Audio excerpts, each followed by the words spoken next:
انہوں نے ایک بادشاہ کا تختہ الٹا، اسلامی ریاست کی بنیاد رکھی اور امریکی حکومت کے حکام کو 444 دن تک یرغمال بنائے رکھا۔ کئی سال بعد آج بھی آیت اللہ خمینی کو امریکی مخالفت کی علامت سمجھا جاتا ہے، لیکن خمینی کی میراث یہاں ختم نہیں ہوتی۔ در پردہ ان کا 2 امریکی صدور سے رابطہ رہا۔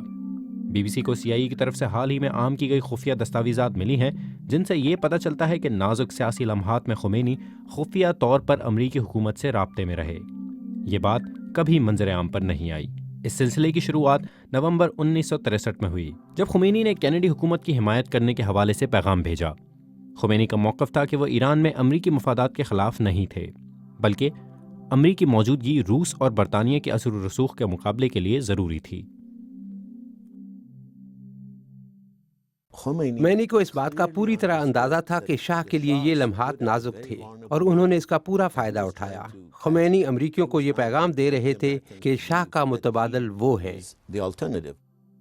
فاسٹ فارورڈ کا بٹن دبائیں اور 15 سال آگے چلے جائیں۔ اس بار انہوں نے دوستی کا ہاتھ امریکی صدر جمی کارٹر کی طرف بڑھایا۔ یہ جنوری 1979 کی بات ہے۔ اس سال کی شروعات دونوں ملکوں کے لیے کئی لحاظ سے اہم تھی۔ خمینی کی حکومت کا کنٹرول سنبھالنے کے کچھ ہی ہفتے قبل دونوں فریقین خفیہ طور پر آپس میں بات چیت میں مصروف تھے۔ اس عمل کی منظوری خود صدر کارٹر نے دی تھی۔ دونوں ملکوں کے درمیان تعلقات اس کہانی کے بالکل برعکس تھے جو کہ اس وقت ہمیں سننے کو مل رہی تھی۔ ان خفیہ دستاویزات سے یہ بھی پتہ چلتا ہے کہ امریکہ ایران میں تبدیلی کے لیے تیار تھا۔ امریکی حکومت کا موقف تھا کہ وہ یہ نہیں کہہ رہے کہ آئین میں تبدیلی نہیں لائی جا سکتی۔ یہ امریکہ کی طرف سے بادشاہت کے ممکنہ خاتمے کی طرف اشارہ تھا۔ اپنی طرف سے خمینی نے امریکیوں کو تحریری طور پر یقین دہانی کروائی کہ اسلامی جمہوریت امریکی مفادات کے خلاف نہیں ہوگی۔